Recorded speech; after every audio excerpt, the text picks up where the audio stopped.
I'm going to start with is kind of just a visual overview of what the neighborhood looks like. And I'll start with a map of where it is. And I want, basically, I'm just going to do this very briefly because of the very detailed information that's contained in Daniela's survey. So I'm not going to be as detailed in reviewing the entire neighborhood, but I want people to look at the pictures basically and see the sort of diversity of styles and so forth, and also to think about the rocks and the park and the pathways that connect to Yosemite Road. But let me just go through that quickly. I'm not going to dwell on anything in particular, but I'm just going to do this for your viewing pleasure. So I start with the map, and we'll be looking, starting from the Alameda part of the intersection and the little parklet there, and then we'll be moving up Yosemite to the end of the 1900 block, which is about here. And you can all see, of course, the Great Stone Face Park in the middle. So I'll try to show a couple images from that too. Right. So there's the parklet at the beginning, and we have the urn, which Hawthorne had so much to do in restoring the ones that were missing anyway. And I'll talk more about the urns and the urns project a little bit, but I'm just going to go up the block step by step, house by house in numerical order. So there's 1800 Yosemite, and I'll just flip through. Across the street, 1801, you'll notice that the odd numbers are on the, I guess that would be the north side, the west side of the street. And 1806, 1811, that's my house. 1816, so these are mostly fairly modest houses until we get to this sort of Spanish style house, which was originally quite a bit smaller but got bigger, but it starts to show you the boulders in the yard, which were part of the plan to keep as much of the rocks and natural scenery as possible. Then there's the major, the earliest house built by Mark Daniels in 1911, which should be landmarked but hasn't yet been landmarked. Okay, we begin to see also some of the earlier houses. This one was a John Hudson Thomas designed house for one of the daughters of Mr. Spring, and I'll be talking about that a bit later. But we begin to see the half-timbering and Tudor style approach, which is common to the older houses in the neighborhood. So here's not an older house, but it does have the half-timbering, somewhat Tudor style. And this is also another early house built for one of the Spring daughters and her husband, and also one of the partners in the Spring real estate agency. It's a more recent house, but sort of in a fabulous 50s style. Then you can see the Indian Trail, which is one of the major pathways that goes between the Alameda and Yosemite. You see opposite it the entrance to Great Stone Face Park, and one of the big stones in the park. Here are a couple images from the park itself, including one of the urns that's at that corner. And we begin to go into a sort of bendy part of the road, a little sort of semicircle, which used to be called Lover's Lane, but was later incorporated into Yosemite. Very modern house at 1910 Yosemite. Another 50s house, 1920. Another half timbering house. This one again for another. This was the house built by Noble Newsom for his bride, and also a fairly early house. Okay. We get into a somewhat later, 1932. There's a more modern house, sort of 50s style. Another one next to it. And then we have 3 John Hudson Thomas houses in a row, and a fourth actually, pretty much in the same style. Some people call it storybook, I guess, but it has that same kind of Tudor feel to it. Right. Across the street, a kind of Mediterranean style. Then the 4th John Hudson Thomas house.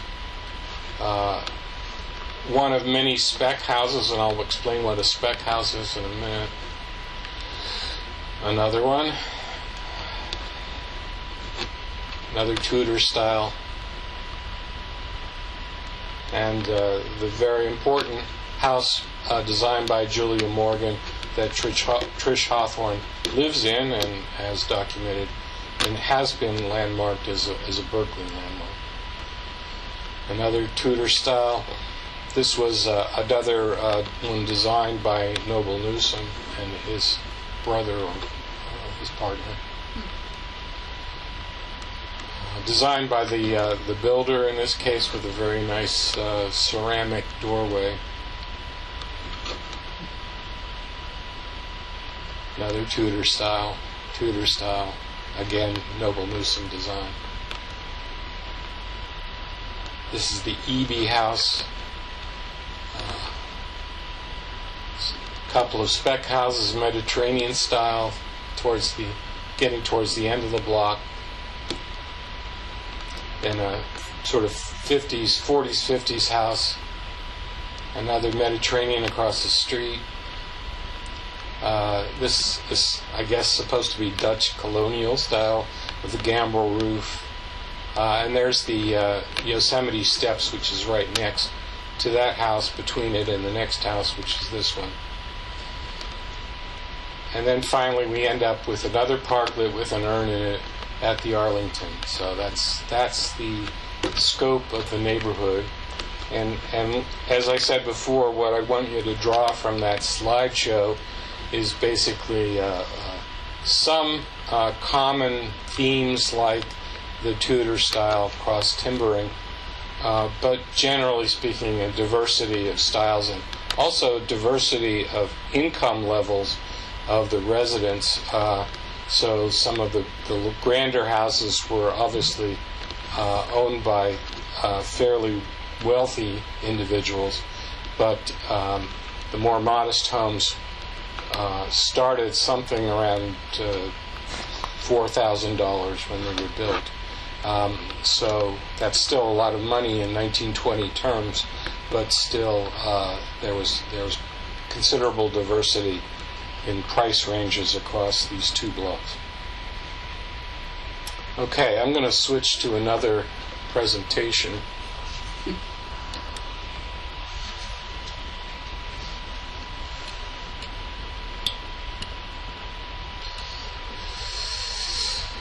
Okay.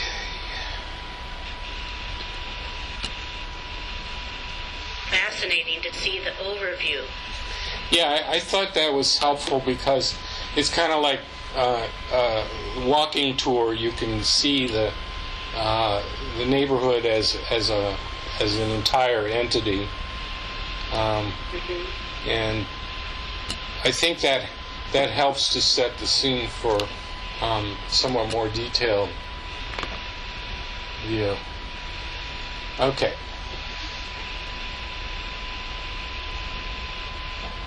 So the whole point of doing this is to think about it as a potential historic district, and I'll review what some of the criteria for historic districts are at the end. But I'm going to just start by talking a little bit about the history of the neighborhood and some of its some aspects of that history that make it a distinctive neighborhood, one that's possibly worthy of being designated as a historic district. So, everybody see that whole thing? I don't know whether you're... yeah.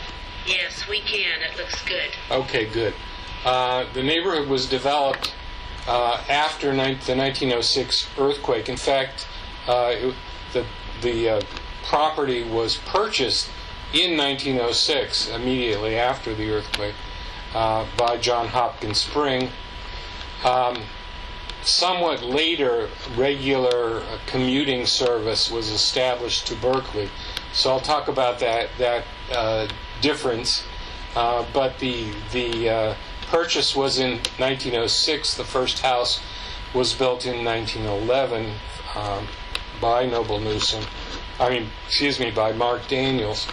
And but Spring himself decided to build a mansion on this property, and I'll show you a picture of it in a minute. That mansion was designed by John Hudson Thomas.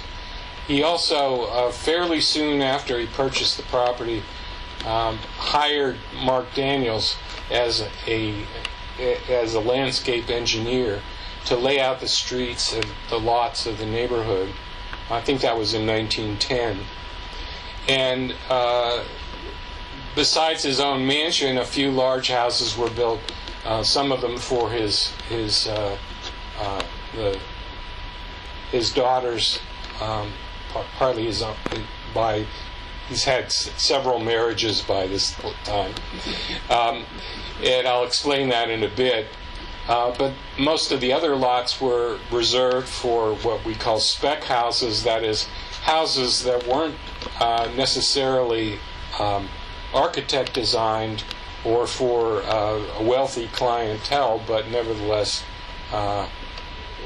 spec for short for speculative, I believe. And may I interrupt? Yes, go ahead, Daniela. What are the houses you say built for Spring's daughters? Really, they were built as showcase houses by his son-in-law and the son-in-law's partner, who was not related to Spring. They sold the property. They sold Thousand Oaks lots, and they put up those houses as showcases to show people what could be done. And that's why they were the earliest built there. They stayed there only a few years, and then they moved on to San Francisco for another development. Yes. So it just so happens that one of them was married to a daughter, and therefore, she lived there. But there was also George Friend, another son-in-law, who also built in the neighborhood, and who took over the selling of the property after Newell and Murdoch moved to San Francisco. That's all I wanted to say. I'm going to stop now. Thank you, Daniel. And I used all of your information about these relationships in what's coming next.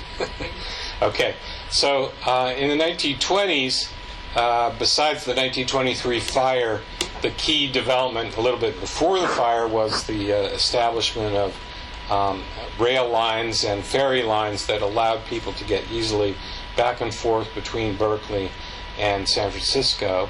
And this is a map of the Key System Transit Company from 1926 that shows some of those lines. And if you look up to the far north there, you can see the line that goes to the Alameda, or I guess up to the station that was it on Solano? I'm not sure.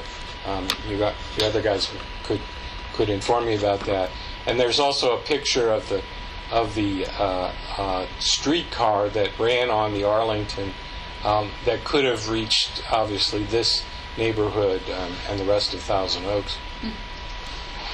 Okay, so I'm going to spend a little time talking about John Hopkins Spring as the real estate developer. What Daniela just said is correct. Even for Spring, he built this house, which was started in 1912, finished in 1914. You can see a picture of the mansion on the right there. It was a reinforced concrete building with marble facing. And the picture you see there is the newly renovated version. It was a school for many years, so the story basically, and I'll try to tell it shortly, is that Spring divorced his wife, who is depicted there in the center, married his sweetheart, moved back to San Francisco after living in the mansion only for a couple years, and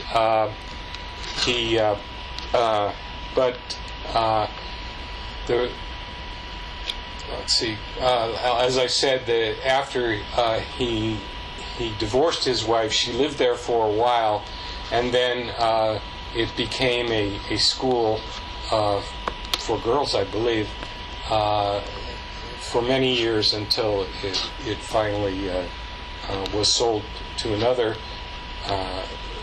party, who then decided to turn it back into a single-family residence. I think the listing price for it is something like $5 million, and it hasn't sold, as far as I know.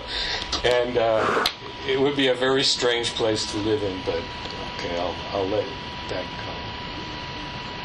So here's the real estate developers of the period, including two of whom were partners with Spring in the development of the Claremont Hotel in that area of the city.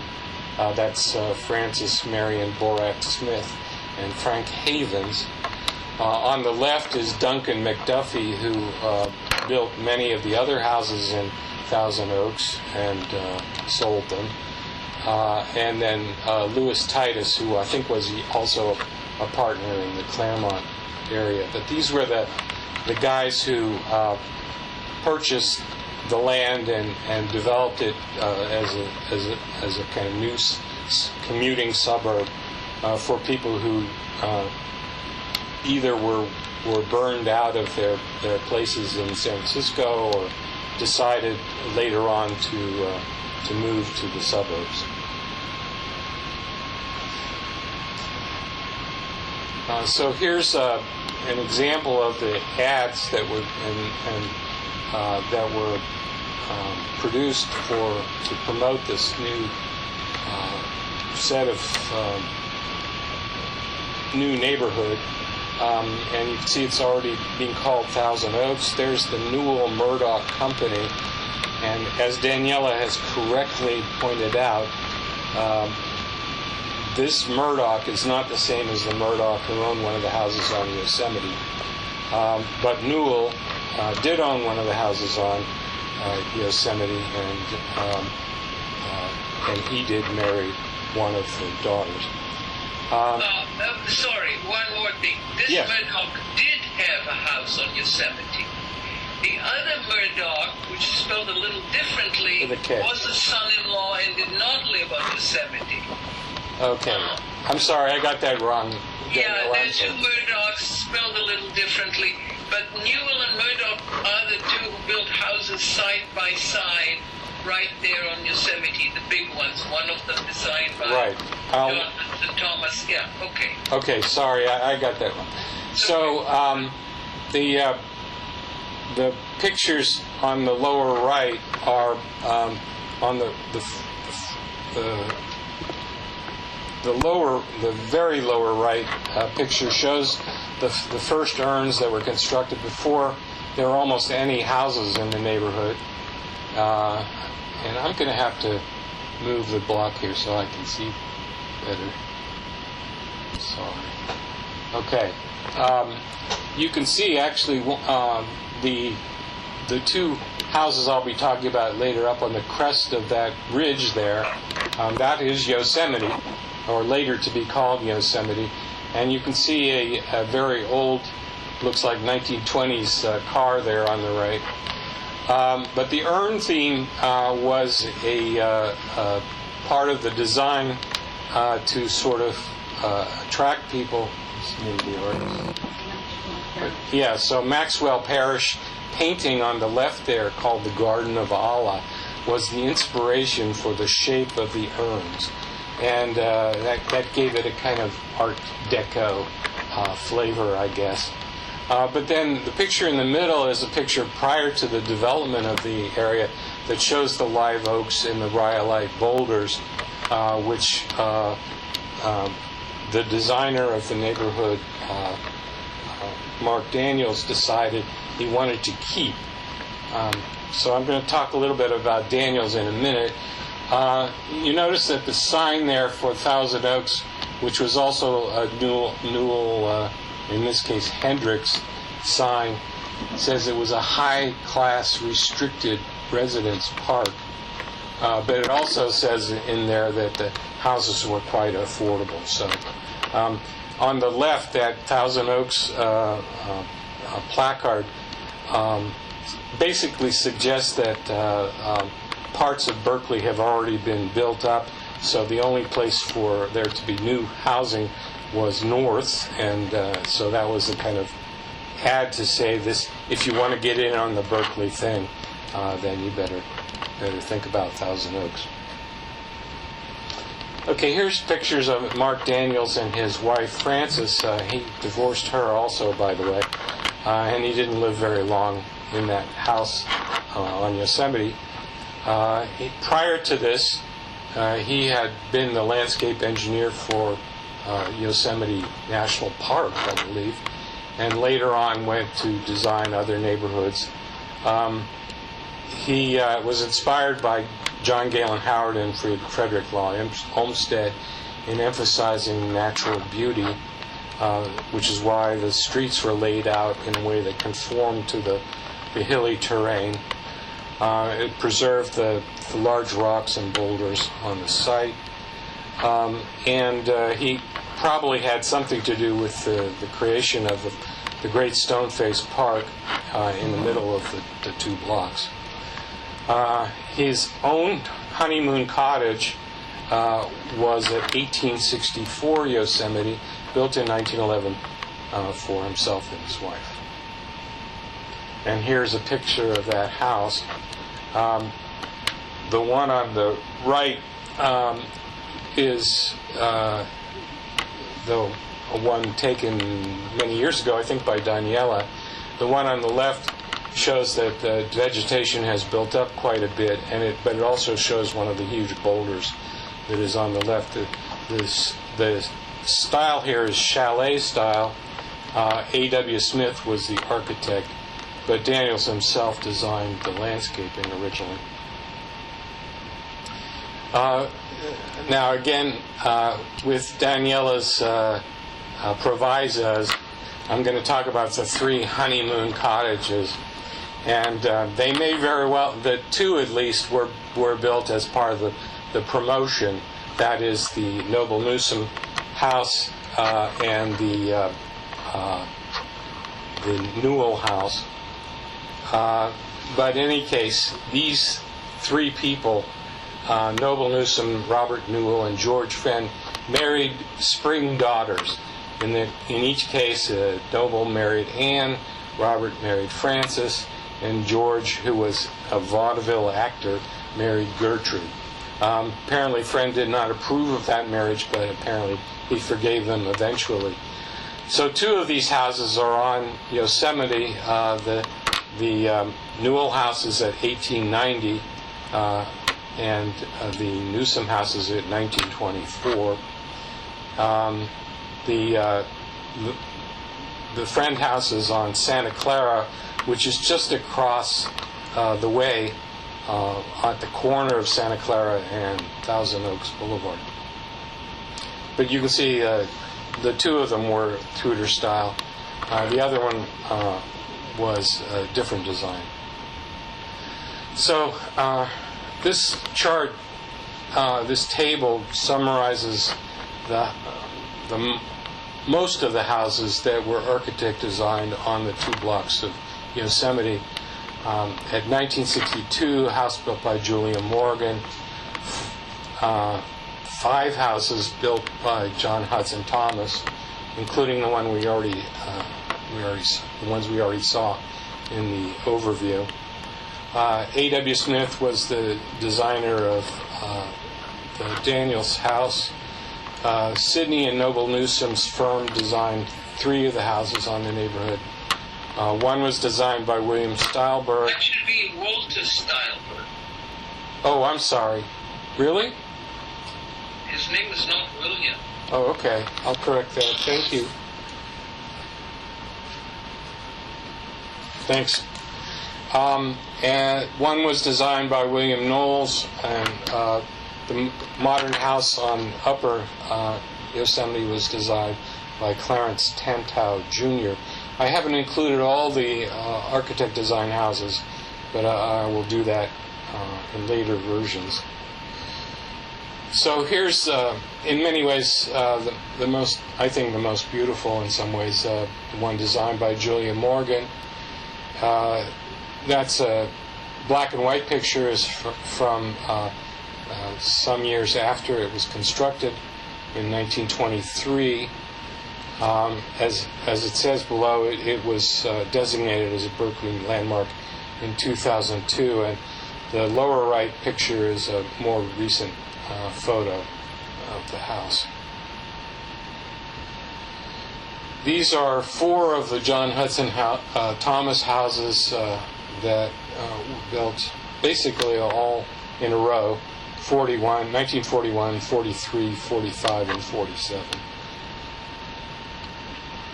These are houses designed by the Newsom firm, including the Newsom Cottage, 1963 and 1972 Yosemite. And William Knowles was the designer of the house at 1890. You can see a picture from the relatively early black and white photo of the house. We saw it from below before, looking up at Yosemite. Here's one looking down from Yosemite with 2 original urns that are no longer there, frankly. This house was recently sold, and I've got a more recent picture there on the right. And then at the bottom is a picture again from below with the 2 houses, the Murdoch and the Newell house, side by side. Okay, so I'm going to briefly review some of the speculative houses, and which we've already seen, but just to give you a feel again for the diversity of designs and the even though these houses were fairly modest houses, they were occupied by people who were kind of middle class status people, and but I think even though there's quite a lot of diversity in the architecture, there's a certain amount of uniformity of feel to it all. Okay, so now there are not as many more recently designed or built houses, and there are none really of the kind of concrete glass curtain wall type houses that you'll see in other parts of Berkeley.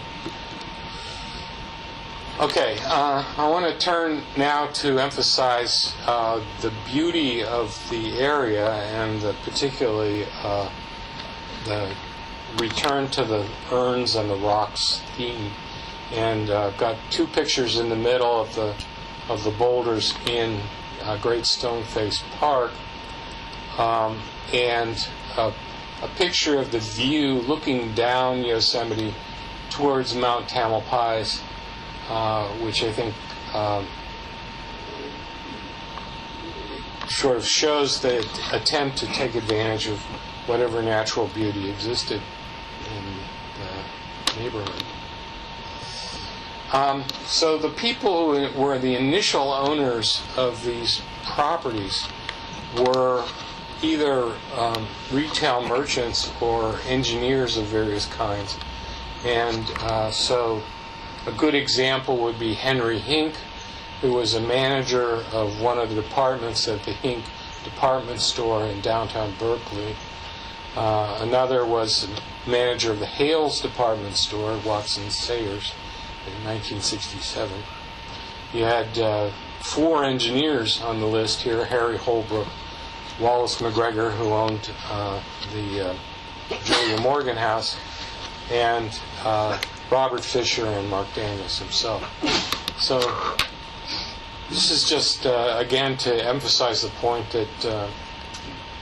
that these weren't people of modest means, but they were not as rich as Spring himself or the real estate folks who were early owners of houses on Yosemite. Okay, so I'm going to finish really by talking about what are the criteria for designation as a historic district. And in reviewing that, those documents that talk about this matter, the basic definition is that a historic district is a group of buildings that relate to one another historically, architecturally, culturally, or archaeologically. And the criteria suggest that they have to be cohesive in some way to be a district. There has to be a certain amount of uniqueness, and they have architectural integrity.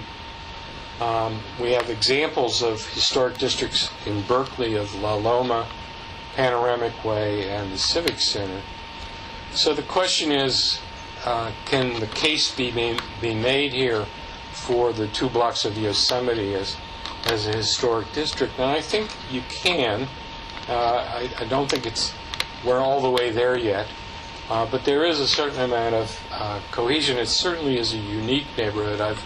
I've surveyed a lot of other neighborhoods in Berkeley, which are also in many ways unique, and that's partly what is the intention behind designating historic districts, is to conserve that uniqueness or preserve that quality of life that goes with the cohesive and architecturally integral neighborhoods.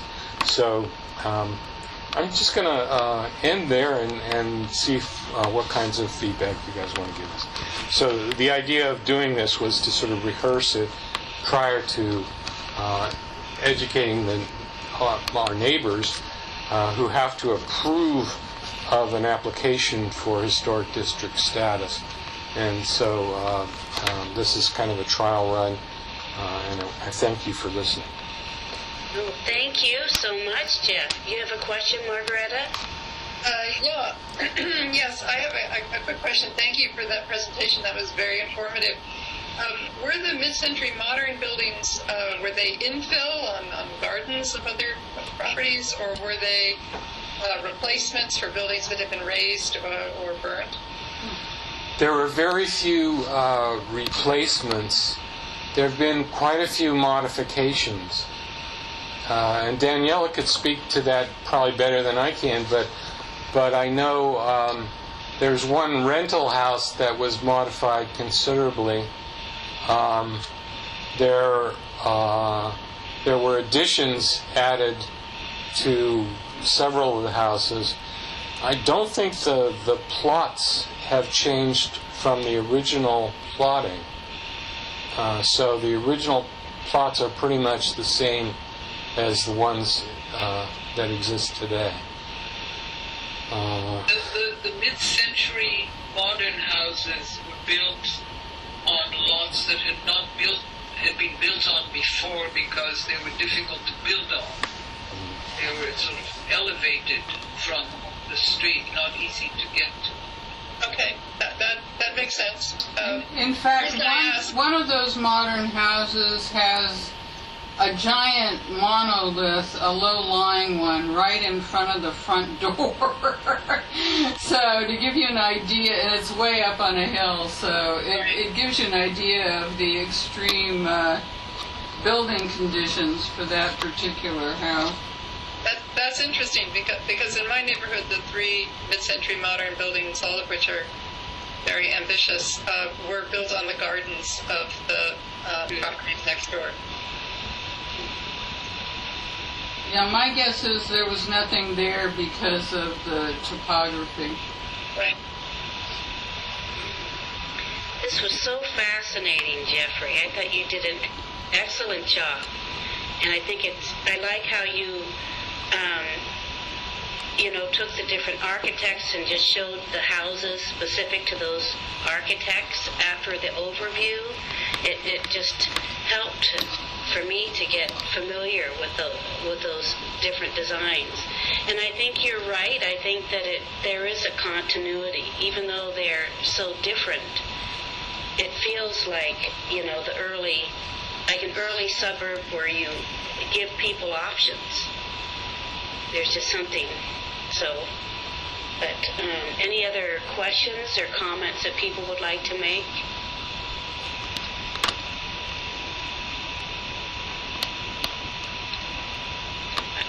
One question I have is one of the things I did that was different from Daniela's survey was I left off houses that weren't actually on Yosemite, but were rather good examples of early Berkeley architecture, and but which are very close to Yosemite. And I think one question I have, as it is, there are a lot of houses on those 2 blocks, and that means a lot of neighbors, and we have to get more than 50% to agree to apply for historic district. But the question is, should the neighborhood be expanded somewhat to deal with the fact that there are some... Well, you can ask them, and if they want to join, then include them because they add strength to your argument. Yeah, I think that's true. I think we're going to try with the Yosemite residents first, but then if it looks like we need more reinforcement, maybe we'll go that way.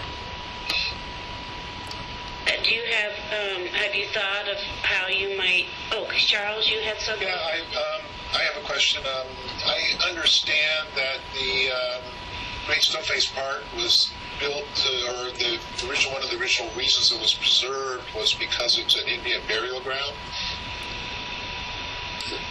Yeah, I think I couldn't... Again, I'm going to defer to Daniela. I don't know for sure, but that was... I'm not aware that it was... I did read it on... I'll hunt that out and I'll send it around, but I believe that is true. We know that mortar rock had acorn grinding holes in it that the Ohlone were using. Yeah, we know about Indian rock and mortar rock, but I believe I found an article somewhere buried in the 1920s newspapers where that was an Indian burial ground, and that was one of the pushes to preserve it. I mean, it's buildable land because it's dead level. So I'll see if I can find that. That might be an angled.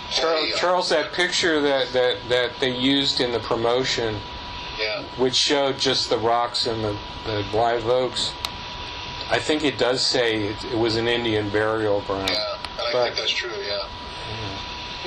Well, and there's still some researchers who come around the neighborhood asking us if we found anything recently.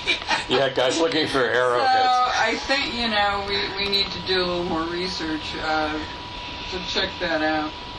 But that would certainly add to the archaeological dimension of the historic district, in that it obviously was heavily populated at one point by Native Americans. Yeah. I don't know if it was populated or they passed through because they moved around. You know, and it was never a village, and that's why I don't think that it might have been a burial ground. Obviously, there was a lot of food there because there were lots of oak trees and therefore acorns. So it makes sense for them to have gathered acorns there and to use those mortar holes to grind those acorns. But they lived mostly on the seashore because of the fishing. Yeah, that's why the shell mounds are by the seashore. Yeah. So, Yeah, well, I think they if you read the Malcolm Margolin book, they were in the seashore in the winter and then in the summer up they moved around, yeah. up in the hills because of the acorns. Right. Okay, yeah, that's definitely worth looking into. Fascinating, yes. That would add a whole new dimension to the theme of your historic district. Do you have an idea or where you'd like to go from here with your plans or promotion? Well, I think our next step is to further educate the neighbors as to the history of the neighborhood, but then to try to win their support. I know that the people who live in what used to be the Daniels house are interested in landmarking the house,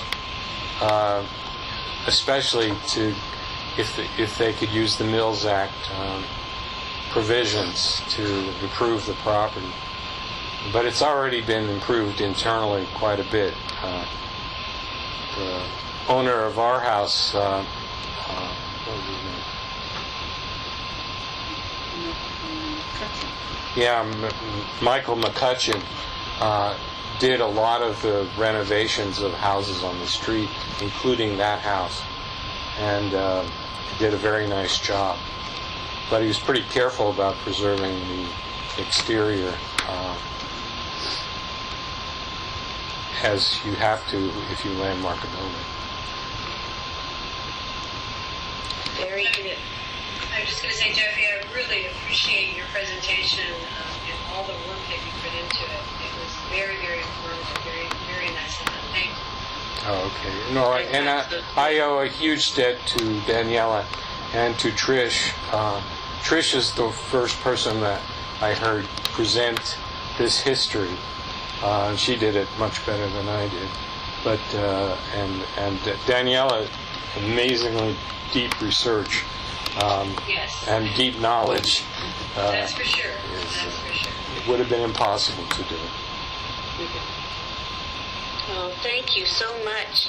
And maybe, let's see, the timing, I think, looking at our agenda, let's see where I put that. Was there any, yes, Daniela?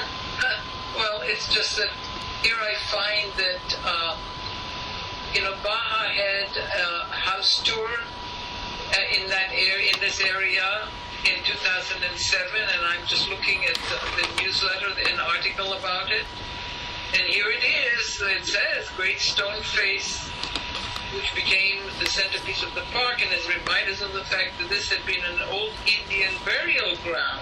So here we go.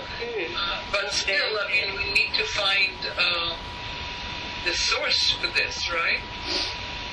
Yeah, and I think the old literature confused the two Murdochs too. So And they certainly did. Yeah.